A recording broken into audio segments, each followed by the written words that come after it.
Hello students, તો ફરીવાર સ્વાગત કરું છું તમારું એજ્યુસ્ટેશન ગુજરાતી યુટ્યુબ ચેનલમાં। તો સ્ટુડન્ટ્સ, આજના વિડીયોમાં આપણે એક લેટેસ્ટ અપડેટ વિશે વાત કરવાના છે।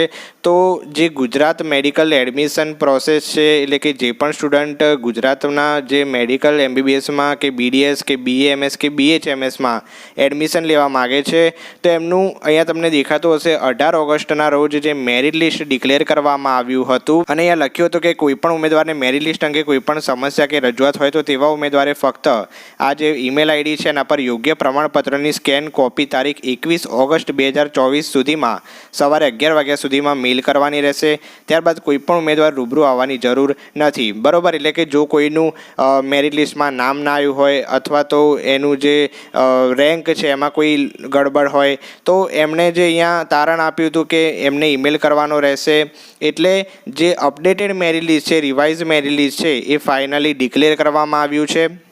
તો યસ વિદ્યાર્થી મિત્રો, તમને એ દેખાતું હશે revise provisional UG merit list 2024 જે 21 ઓગસ્ટ 2024ના રોજ સાંજે ડિક્લેર કરવામાં આવ્યું છે। એટલે કે આ હવે તમારું ફાઇનલ મેરિટ લિસ્ટ ગણાશે।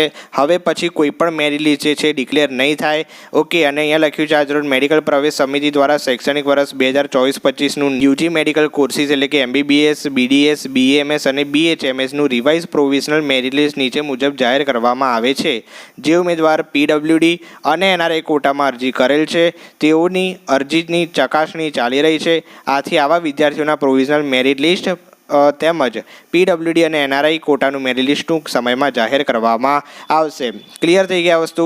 એટલે કે જે પણ ઓપન કેટેગરીના સ્ટુડન્ટ છે, તમને દેખાતું હશે જે જનરલ કેટેગરીમાં આવે છે, એસસી કેટેગરીમાં આવે છે, એસસીબીસી, ઈડબ્લ્યુએસ કેટેગરીમાં આવે છે, ત્યારબાદ જે પણ સ્ટુડન્ટે એનએચએલ કોટામાં ભર્યું હતું, ત્યારબાદ સુરતના જે લોકલ કોટામાં એડમિશન લેવા માગે છે, ત્યારબાદ ઓલ ઇન્ડિયા કોટાના જે સેલ્ફ ફાઇનાન્સ બીએમએસ અને બીએચએમએસમાં એડમિશન લેવા માગે છે, તો એ બધાનું ફાઇનલ પ્રોવિઝનલ મેરિટ લિસ્ટ આવી ગયું છે।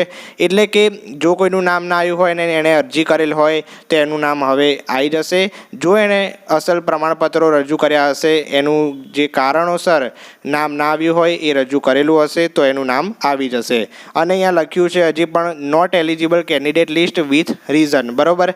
તો જે પણ સ્ટુડન્ટ હજી પણ એલિજિબલ નથી થયા, મેરિટ લિસ્ટમાં નામ ના આવ્યું હોય, તો એમનું કારણ સાથે અહીંયા દર્શાવ્યું છે। તો એ કારણ તમારે જોઈ લેવું કેમ તમારું નામ નથી આવ્યું, બરાબર। હવે કોઈપણ પ્રકારનું મેરિટ લિસ્ટ ડિક્લેર થાય એવી સંભાવના નથી। હવે માત્ર પીડબ્લ્યુડી અને એનઆરઆઈ કોટાનું જ મેરિટ લિસ્ટ આવશે।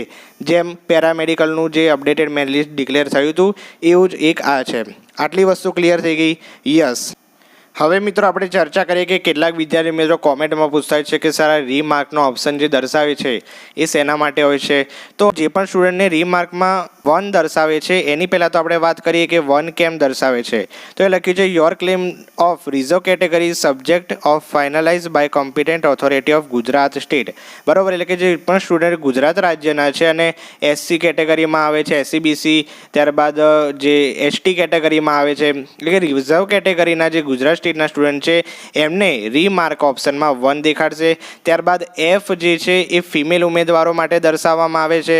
ત્યારબાદ આગળ આપણે વાત કરીએ તો 5મો જે રીમાર્કનો ઓપ્શન છે eligible four only category reserve category seat, બરાબર। એટલે કે ગુજરાત સ્ટેટના નથી પરંતુ જે રિઝર્વ કેટેગરીમાં આવે છે તો એમના માટે 5મા નંબરનો રીમાર્કનો ઓપ્શન છે। ત્યારબાદ મિત્રો જે 6થો રીમાર્કનો ઓપ્શન છે જે દીવ દમણના જે કેન્ડિડેટ છે અને જે બીડીએસ, બીએએમએસ અને બીએચએમએસમાં એડમિશન લેવા માગે છે એમના માટે છે। ત્યારબાદ 7મો જે રીમાર્કનો ઓપ્શન છે અહીંયા તમને દેખાતું હશે જે એનએચએલ લોકલ કોટામાં એડમિશન લેવા માગે છે અમદાવાદમાં। ત્યારબાદ 8મો જે રીમાર્કનો ઓપ્શન છે એ સુરતના જે લોકલ કોટામાં એડમિશન લેવા માગે છે જે પણ સ્ટુડન્ટ। ત્યારબાદ જે 9મો રીમાર્કનો ઓપ્શન છે એ 15% ઓલ ઇન્ડિયા કોટાની જે સીટ છે બીએમએસ, બીએચએમએસ અહીંયા તમને દેખાતું હશે, બરાબર। ત્યારબાદ 10મો જે રીમાર્કનો ઓપ્શન છે only eligible four MBBS course, જે પણ સ્ટુડન્ટ માત્ર એમબીબીએસ કોર્સ માટે એલિજિબલ છે તેમને 10મો રીમાર્કનો ઓપ્શન દેખાડશે।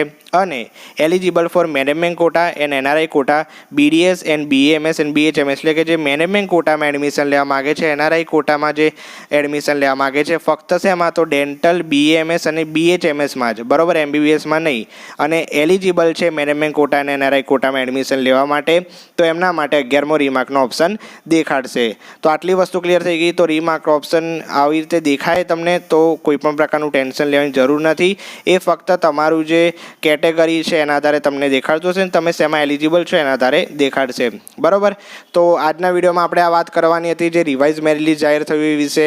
આગળ કોઈ પણ લેટેસ્ટ અપડેટ આવશે આપણી ચેનલ પર એની માહિતી જરૂરથી આવતી રહેશે, તો જલ્દીથી ચેનલને સબસ્ક્રાઈબ કરી દેજો આવી જ નવી માહિતી મેળવવા માટે. તો વિદ્યાર્થી મિત્રો, વિડીયો અહીંયા સમાપ્ત કરીએ છીએ. મળીએ છીએ આવા નવા વિડીયો સાથે. ત્યાં સુધી ગુડ બાય. Thank you.